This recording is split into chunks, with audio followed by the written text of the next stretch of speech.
We are in the woods today. I'm with my trusty sidekick, Klaus. Hey Klaus, say hi. There we go. And the reason why we're here today actually is I wanted to show you, this is one of the places that we like to walk. And as you know, we've talked about this before, but sometimes I draw my inspiration from nature, and I wanted to show you some of the patterns that I'm seeing here in nature today on this hike.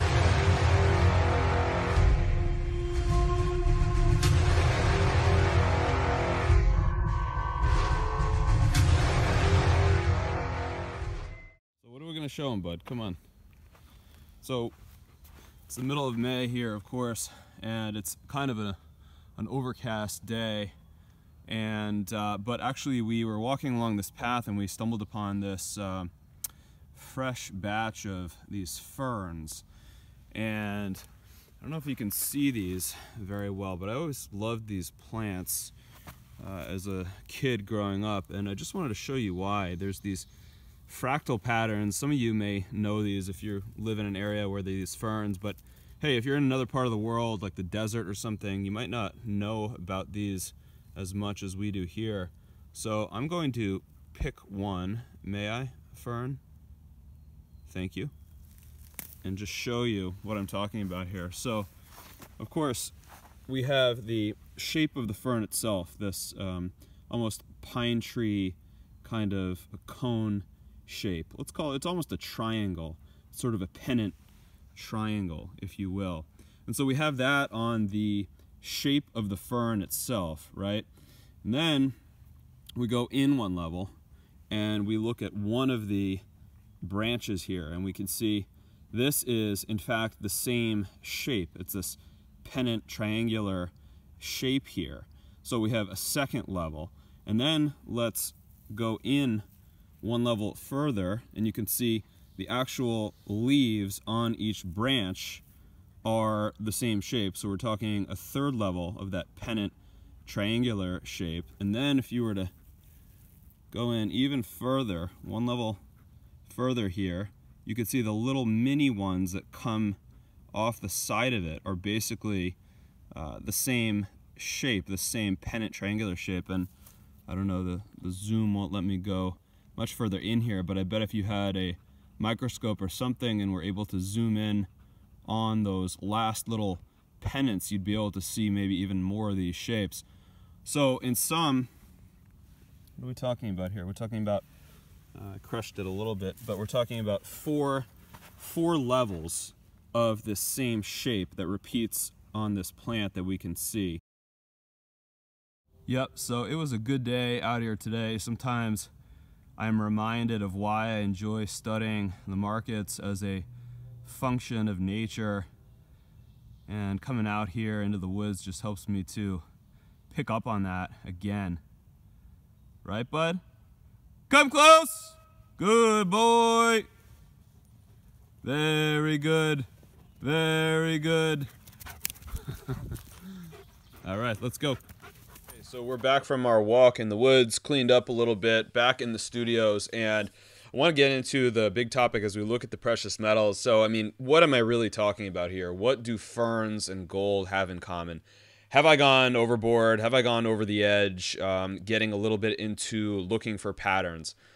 And I want to show you. I want to show you what I'm talking about in the clearest way possible, which is to look at it and put everything in comparison on the charts itself. As we keep in mind what we were talking about out in the woods, these triangular shaped patterns here that form, and no two ferns are the same, no two leaves are exactly the same, but there are commonalities, right, that we can observe between all these plants as they exist in nature. So when we're looking at the price of gold here over the last couple of days, the big news item was yesterday, the breakdown that we saw below the 1302 level that had acted as support for about 5 months.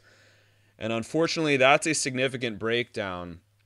Unless I was to see a reversal strongly tomorrow, which I doubt will happen, then we're going to be looking at some lower targets here for gold. We'll look at the chart in just a moment. But this was a significant breakdown from a rather lengthy consolidation. So we were talking about the dollar strength recently. The last video we were looking at that, and sure enough, gold finally succumbed to that dollar strength. looking at silver. Now, very interestingly here, we notice that silver outperformed gold today, which is rare given that it was a significant breakdown in gold. So we would expect both metals to sell off. So the fact that we're seeing silver hold up relatively well, and I should note we're seeing the same thing in the mining complex. The fact that we're seeing this is telling me that perhaps there is some merit to what I'm going to propose here, which is that there is an important low that will be setting up within the next 4 to 6 weeks. So these triangles, and we will look at the gold chart in a moment, but we're going to focus on the gold chart with respect to these patterns, these triangle patterns.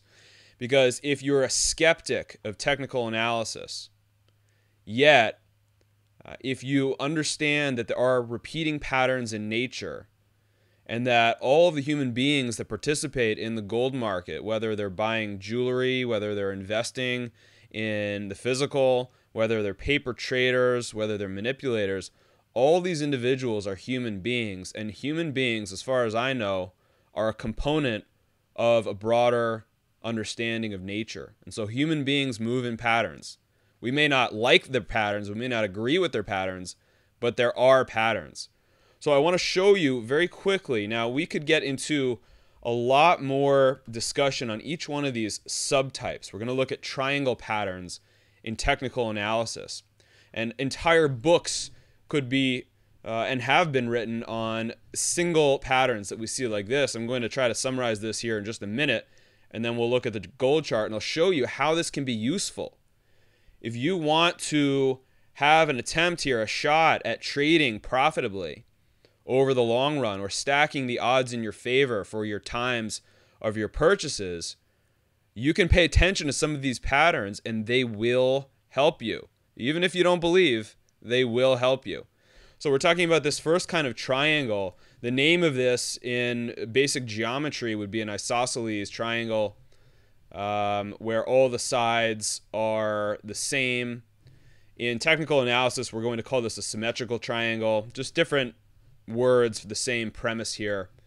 Two equal sides at the least. And it can be 3 equal sides. And we'll just look. So when we see a triangle like this that appears on the charts, and we'll look at that in one moment, what should we expect? What should we expect to happen to the price of gold after a pattern like this, where the gold price is moving in this kind of wide way and then working its way into a point over time? What should we expect as a bias in general? And that is going to be a continuation of the prior move. For an isosceles or a symmetrical triangle, as we're talking about, in other words, if the price was rising and then it consolidates in a triangle, normally we expect the price to break in the same direction as it entered. So that's called the continuation bias. Some other types of triangles, we're looking at a right triangle, the right 90-degree angle here. In technical analysis, we would call this an ascending triangle, where the price is moving really wildly for a while and then it gets narrower and narrower and narrower, like this.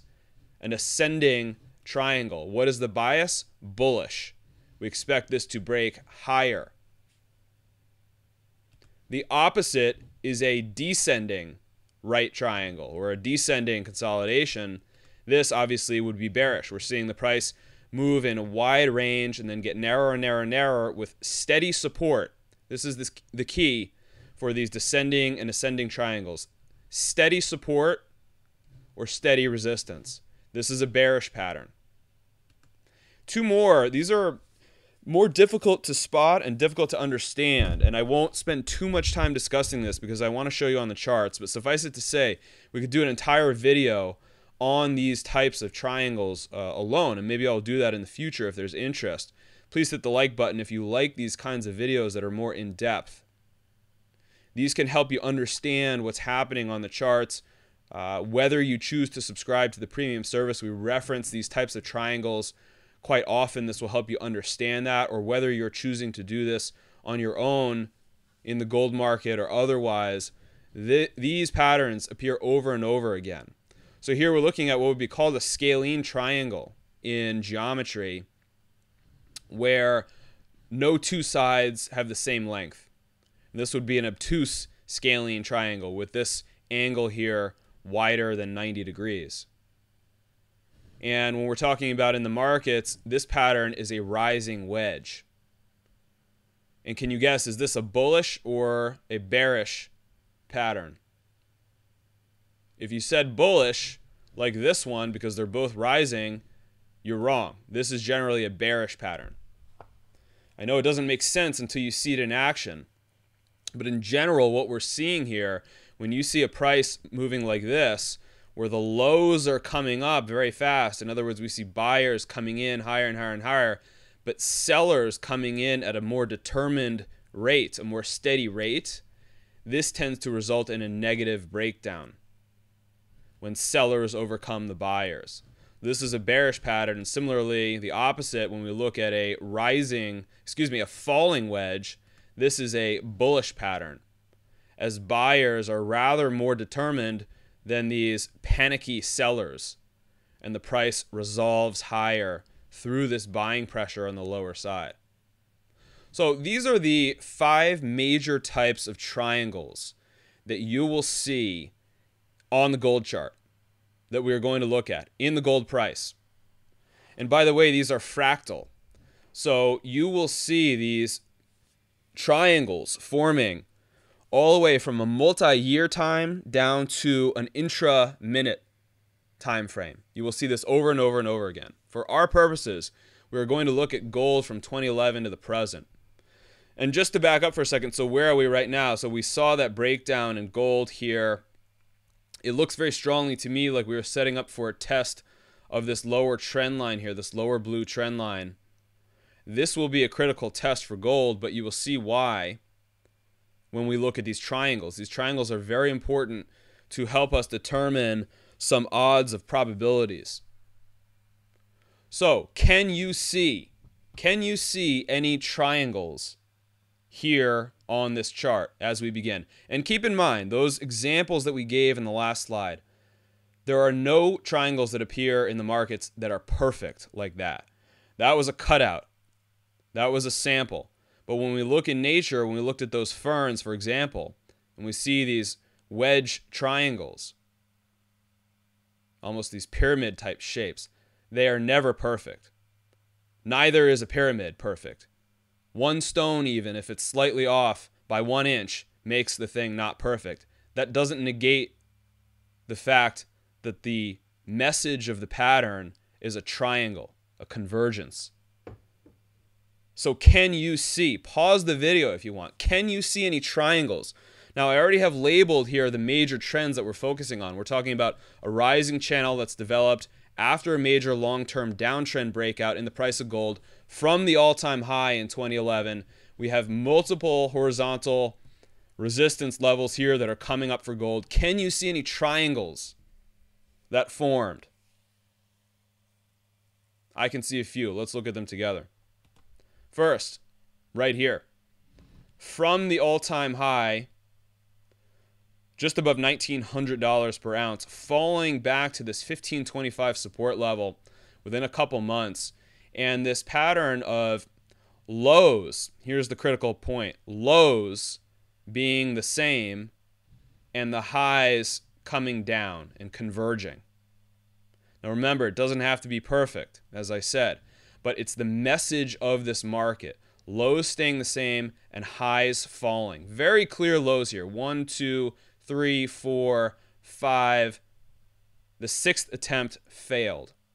So this was a right triangle or a descending triangle that happened here in gold.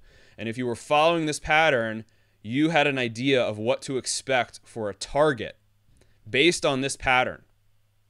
You can make a calculation to predict where the price of gold is going to be several years into the future. And this is fairly accurate. It's incredible, but it is. Despite the manipulation, despite all the stuff that's going on behind the scenes, these patterns work a lot of the time.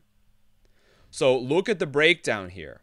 And here's how we measure these patterns in triangles.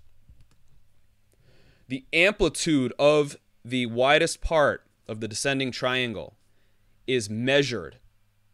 In this case, we're talking about, let's round it off here to $400. Okay, 1525, 1925. Let's round it off for math's sake. $400 amplitude. This represents the number of buyers who bought in this amplitude. And therefore, when the price breaks down, this is the number of buyers, how invested they are, such that these buyers will then look to sell when the floor is broken. And so the floor, the support level gets broken, and we subtract the same amplitude from the breakdown point, and we arrive at a target. So here's where the target would be. Now keep in mind, this is a calculated target that would have been calculated in 2013. So sure enough, what happened if we were to subtract $400 from 1525, that would give us 1125. And maybe here, when the price was still right around 1500, people were saying that's impossible. It's not going to get back down to 1100 or 1125. Sure enough, almost 3 years later, the price got even below 1100, down to 1050. So the target can be an initial target. We can see that this price was hit several times, and it made one final drop lower, two final drops lower, but basically matching this price here in the mid 1000s. So the initial target gives you your working point. It gives you the target, and from there you have to use other forms of technical analysis. You can't just take one target, write it down on a sheet of paper, and wait till that number is hit. You always have to keep monitoring these patterns as they develop and look for confirmation or negation depending on what's happening in the market. Point is, this pattern here, the amplitude, gave us a very, if you think about it, within $70 here of the absolute low. This is something that I was looking at in 2015 that helped us within a few months to nail the bottom in the gold market. If you don't believe me, go back to the videos that I was making in August, September, October of 2015, and we were talking about this bottom, the potential for this bottom forming. Let's get rid of that. I don't want to complicate the chart. Can you see any other triangles? Any other triangles showing up here to you? How about this one? So this is not a descending triangle as was the red one. This is a symmetrical triangle. We're calling isosceles, right? And you can see here from this breakdown, the first drop, it's getting covered up here a little bit. This first drop right here, second drop, third drop, right? The lows are coming up and the highs are coming down, and it's converging. It's converging into a wedge or an isosceles triangle. And what do we say about isosceles triangles with the bias? The bias is supposed to be given in the direction that the trend had been upon entering the triangle. So we have this triangle here in 2013, 2014.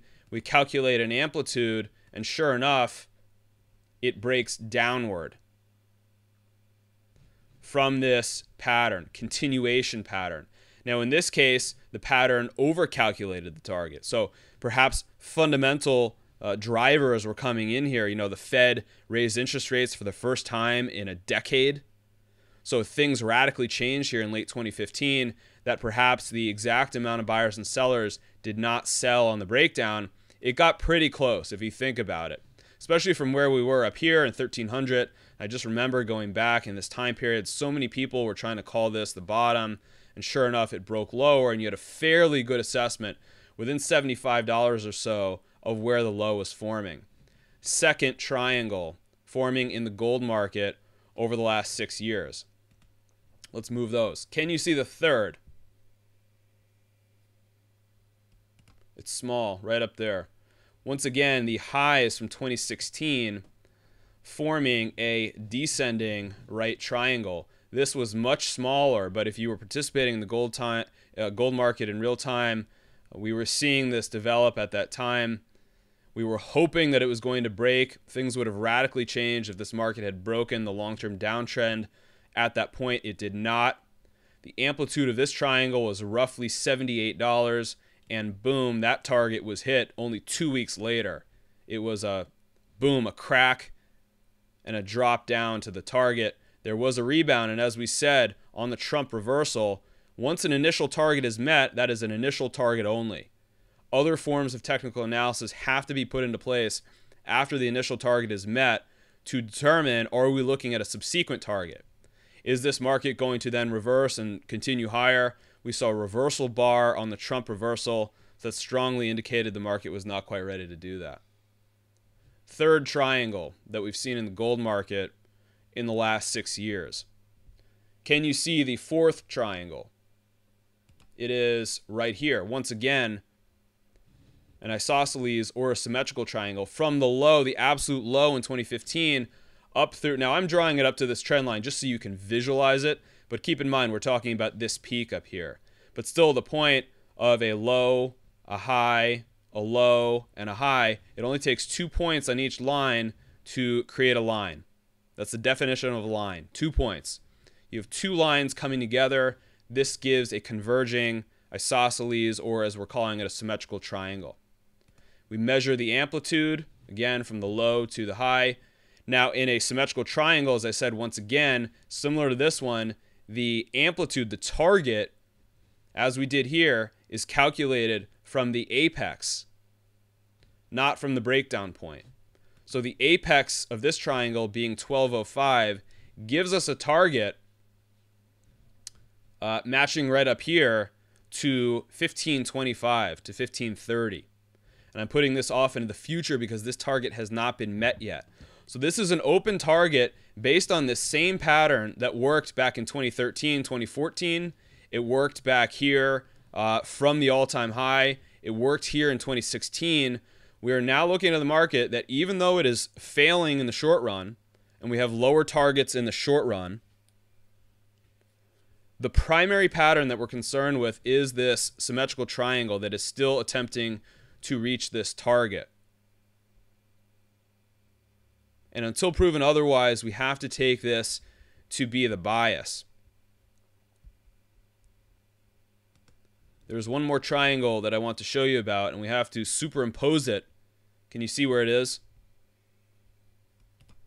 We have to superimpose it above. So triangles can overlap. They can feature the same price action.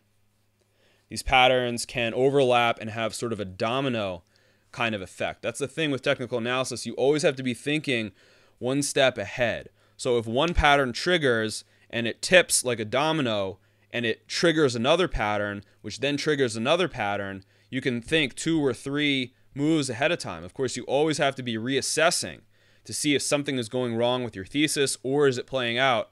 But it's a bit like dominoes or a chess game where you try to plan several moves ahead of time but reassess after every move. So we see, what do we have here? It's the opposite of this red one. What is this? This is an ascending triangle. So it's a right triangle with an upward bias. Extremely clear overhead resistance here. The fact that this failed once again at the mid-1300s over the last week shows me how determined these sellers are in that 1355 to 1378 level.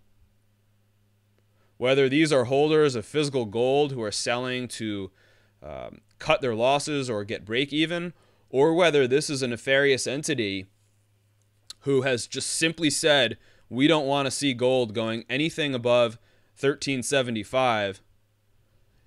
Ultimately, it doesn't matter to me. I'm interested in forming probabilities to align myself with the odds here, to attempt to profit. Ultimately, I don't care why they're doing it. I want to know what they're doing. It's good to understand the fundamentals. It gives you a sound place of what's happening in the world.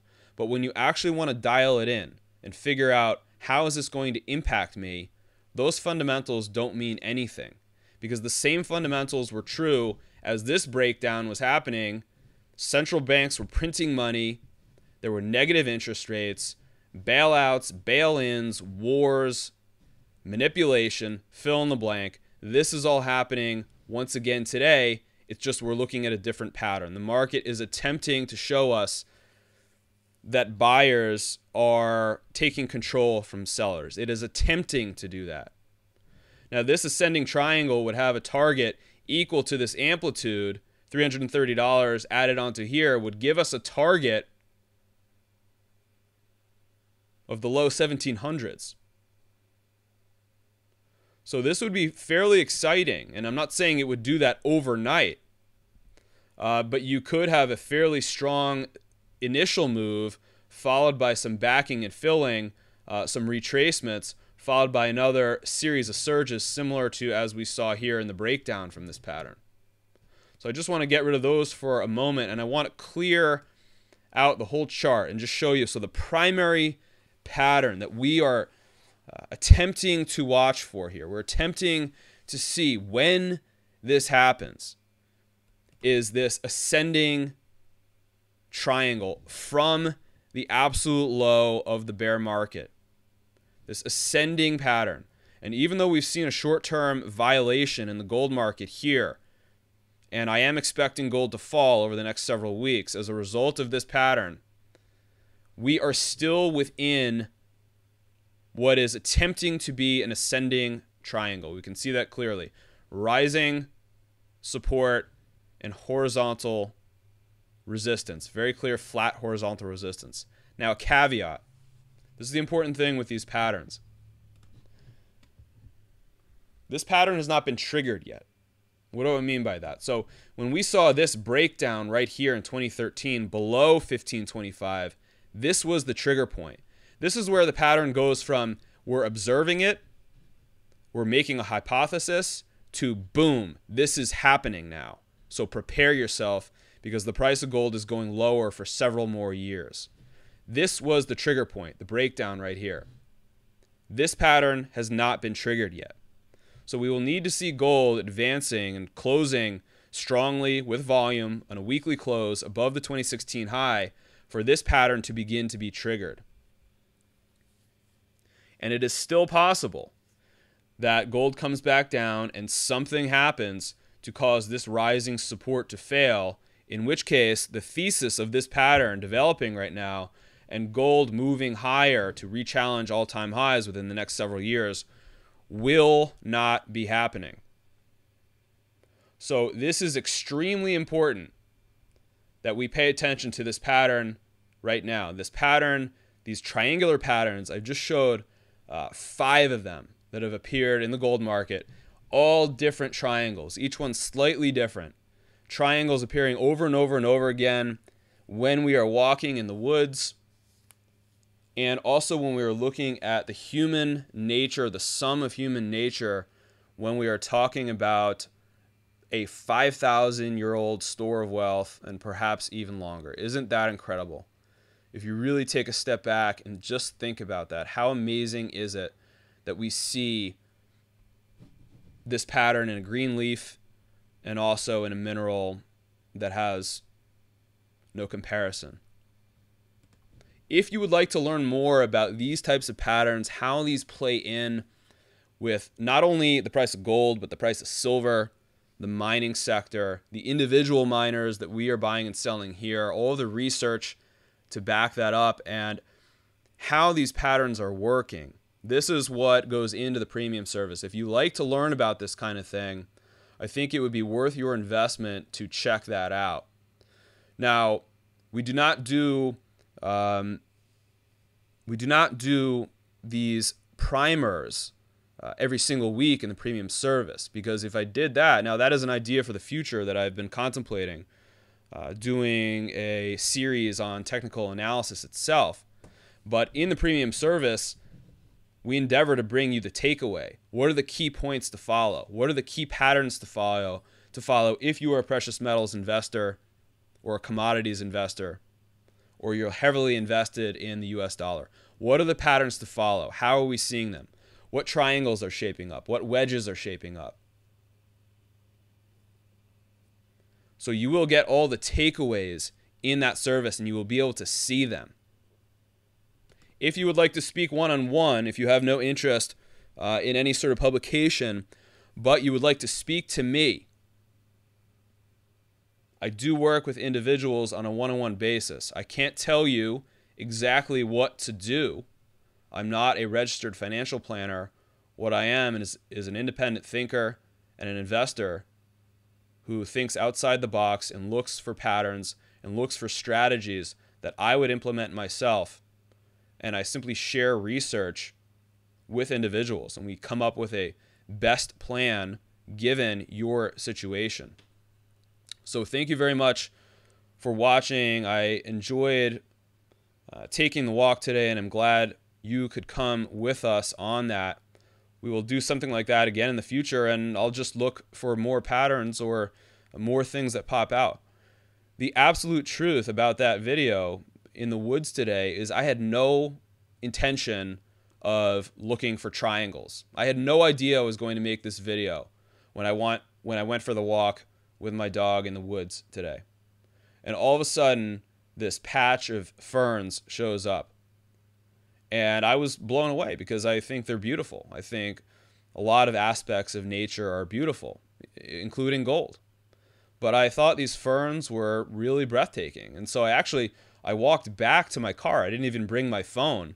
I walked back about a quarter of a mile to my car, got my phone so I could take some pictures. And I thought, this is kind of an interesting pattern that I'm seeing.